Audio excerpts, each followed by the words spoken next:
Hello everybody and welcome back to the Overlap Breakdown channel. Now today I'm here to cover the Manchester derby as Manchester United lost 3-0 at the Etihad Stadium and whether or not this is truly the beginning of the end for Ruben Amorim.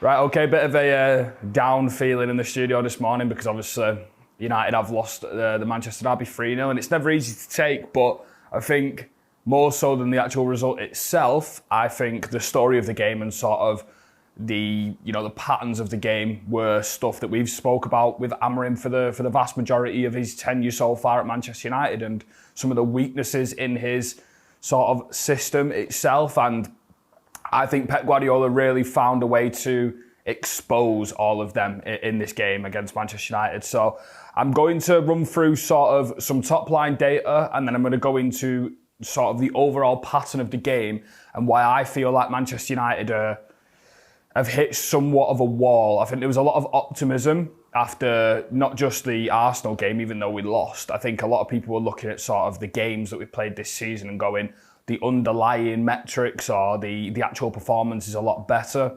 Now, I think people were trying to say the same about this game. I think Amorim even said himself that United played well in this game. Now, I'll show you it in a bit, but we keep talking about sort of the expected goals and the underperformance.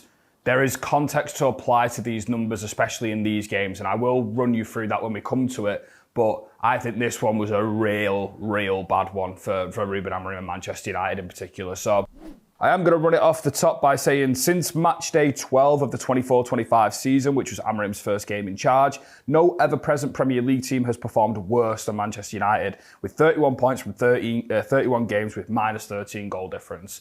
So Manchester United, out of all the teams that remain in the Premier League, are the worst team on form since Ruben Amorim's appointment. So it is a crisis at Manchester United at the moment. And I want to explain to you sort of Manchester City's plan in this game against Manchester United and why it felt so easy for City to pick apart what United were trying to do. So what Manchester United were actually looking to do against Manchester City's build-up is that if we push this on, they were looking to sort of press, again, in this shape that we've often spoke about on this channel as being not a great one.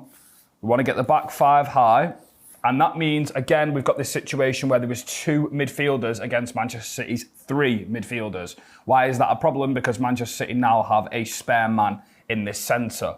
So what were Manchester United trying to do to sort of get through that problem? Well, in Bruno Fernandes's own words, I'm going to sort of pick apart the quote because it's a really long quote, but it gives you a lot of context as to what was being asked of Manchester United. So Bruno Fernandes said in his own words, he was trying to press Rodri because the aim was for one of the midfielders to jump onto Rodri and one of the defenders onto Foden. I can cover both, but Lenny comes up, so I go more on Rodri. And Lenny was going backwards because of the miscommunication. We ended up giving up too much space in the pitch. When we go, we have to take risks. We have to be more brave in the last line. If you see Manchester City, every time we pass backwards, they go 3v3 in their lines. So they squeeze so much, it's very difficult to play through because they are so good at squeezing. What does Bruno Fernandes mean when he's talking about this? So Manchester City basically set up in a bog standard 4-3-3, which is just two split eights and Rodri is the sitter. Now, as Bruno Fernandes was saying, if Sesko sort of goes with the build-up and Mbeumo and Ahmad sort of lock off their sides, Bruno Fernandes was tasked with moving from the left eight, jumping onto Rodri, and then Lenny Yoro was supposed to, in theory, do the same and follow up that press. Now, the issues with this is, as many people will say, we often see it in back fours, it's not just this shape. If that player drops all the way there, that centre-half is not going to be as determined to go all the way up onto the edge of the box as sort of a midfielder would. Why do I think this is probably more of a structure issue?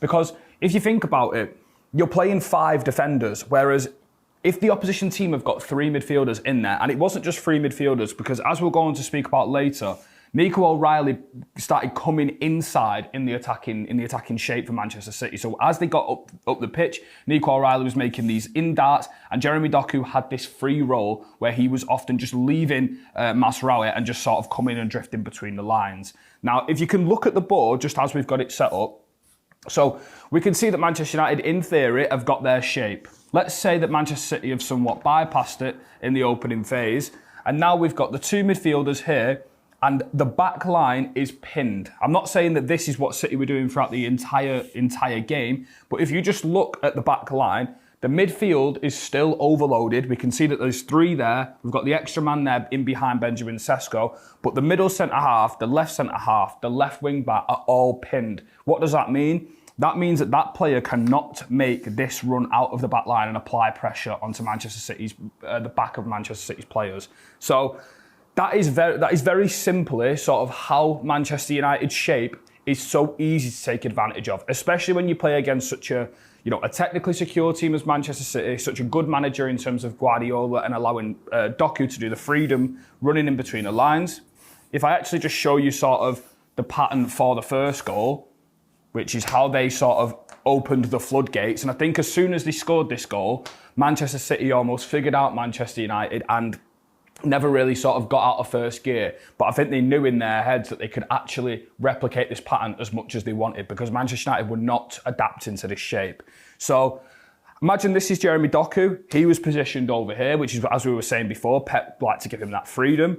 That meant that Haaland was left-sided leaning, so he was pinning back Lenny Yoro on the right side. Bernardo Silva pinning back Luke Shaw on the left side. I can't remember who this was, actually. I think it might have been Bernardo Silva or Foden, so I think this might have been Foden, that Bernardo Silva. And then as we push everyone up in between the lines, you can see it literally straight away. And this is exactly how sort of the pressing shape looked. Maybe he was here. These players are responsible for here, and if he's pinning here, he cannot jump out of the back line. That's an issue with Manchester United's structure and Manchester United's shape out of possession. And because they've only got two midfielders in there, they simply cannot overload Manchester City when they like to come inside and get more bodies between the lines.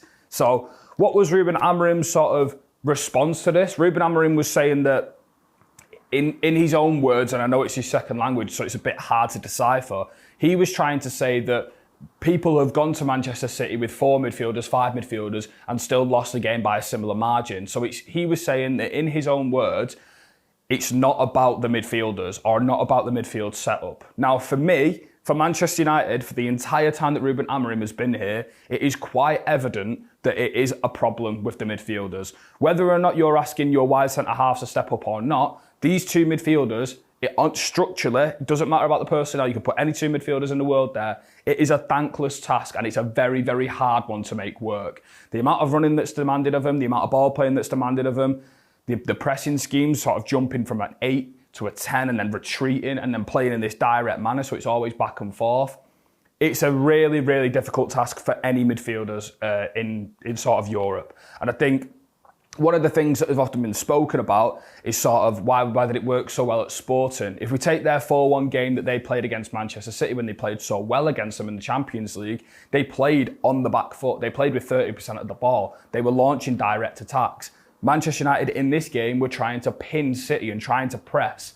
This shape is not an ideal one to press out of. Whilst it's all right when this happens and you can sort of tuck everyone inside and we're not jumping, as soon as you start to implement them jumps out of the block to apply pressure onto the back of players, Manchester City, a team that as good as them as using sort of markers and in between the lines and all these free-flowing movements, Manchester United cannot cope with that, especially in this sort of 5-2-3 shape. So I want to show you just one thing that I've got the sort of XG timeline of the game from Opta Analyst here. And what I want to show you with this graphic is a lot of people have been using the underlying numbers of Manchester United's opening games to sort of justify that we're underperforming in front of goal. And whilst I do think we're underperforming in front of goal, I want to show you that we did not have above 0.2 expected goals all the way up until Manchester City scored the third goal. But Manchester United ended the game on 1.56.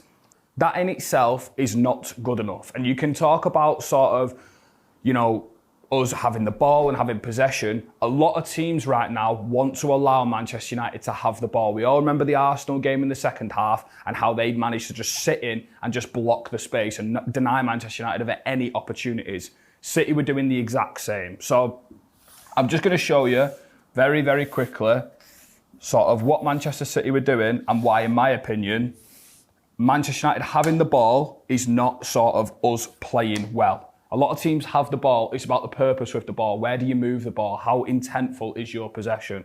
Manchester United was nil in this game, and I think that's why everyone sort of had that idea that it was such a flat game.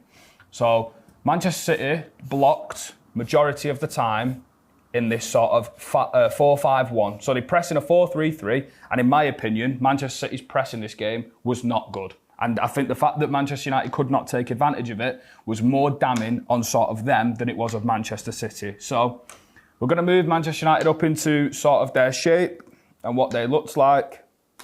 I want to speak to you about if Manchester United have got the ball and they get into the final third, and what I was often noticing was United were building very, very sort of on one side, dragging this shape over and sort of collapsing on this side of the pitch to pull people over. What did that mean? It meant that Dorgu often had these chances down the side where he was sort of 1v1. How many crosses did he not beat the first man on? I think that whilst it's not too much for Manchester United fans to ask their wing back to be able to beat the first man on a cross, it's also a platforming issue. Your best crossing opportunities are going to a left back, and a left back who is not good at crossing, like historically. It was a problem when he was at Lecce. We said it on here.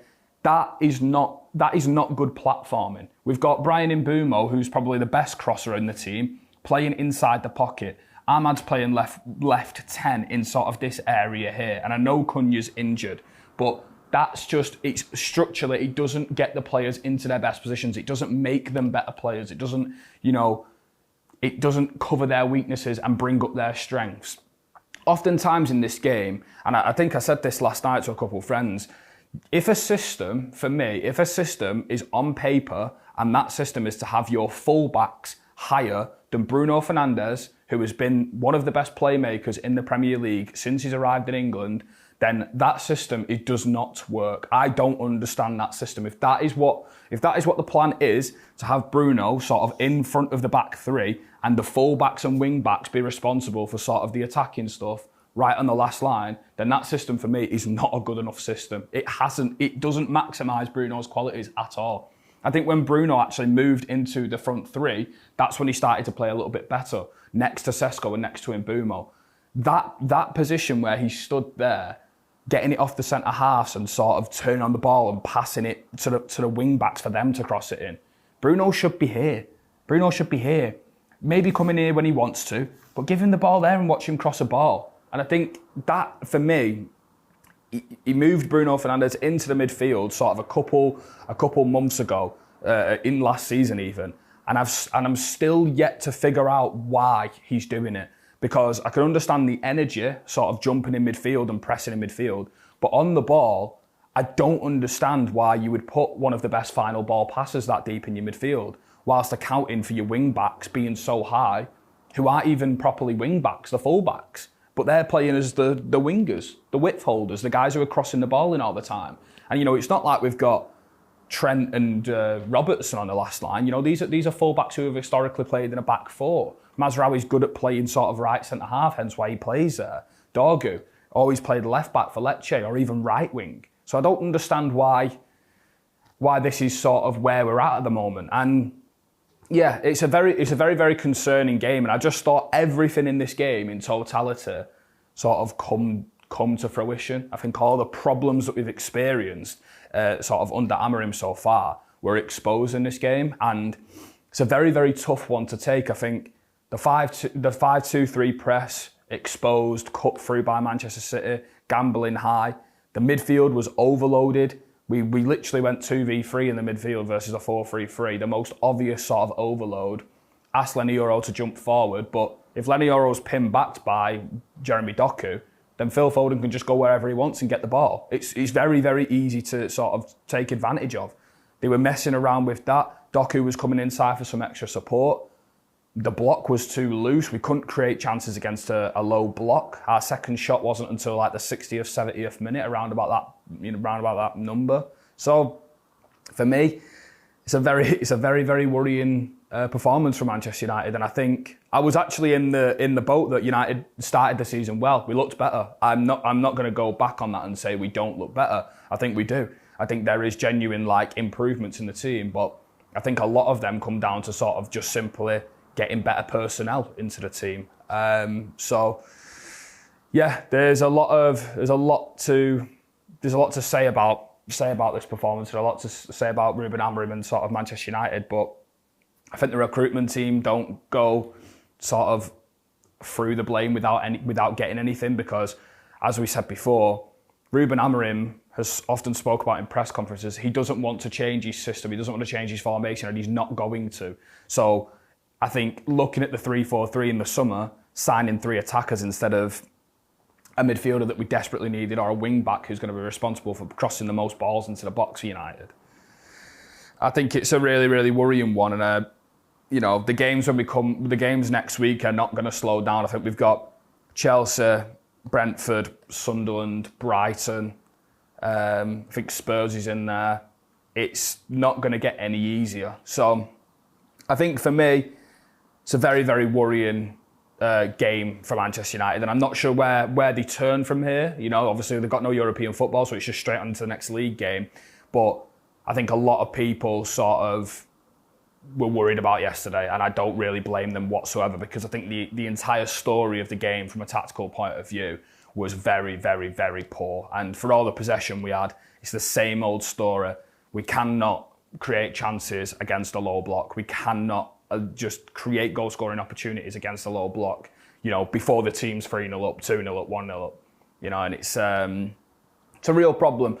It's a real problem. But yeah, that's all we've got time for today. So thank you very much for watching. If you did enjoy, please don't forget to like, comment and follow the channel, and let us know what you've made of sort of Ruben Amorim's start to this season with Manchester United, and where do the Reds turn. But yeah, we'll see you next week. Thank you very much for watching.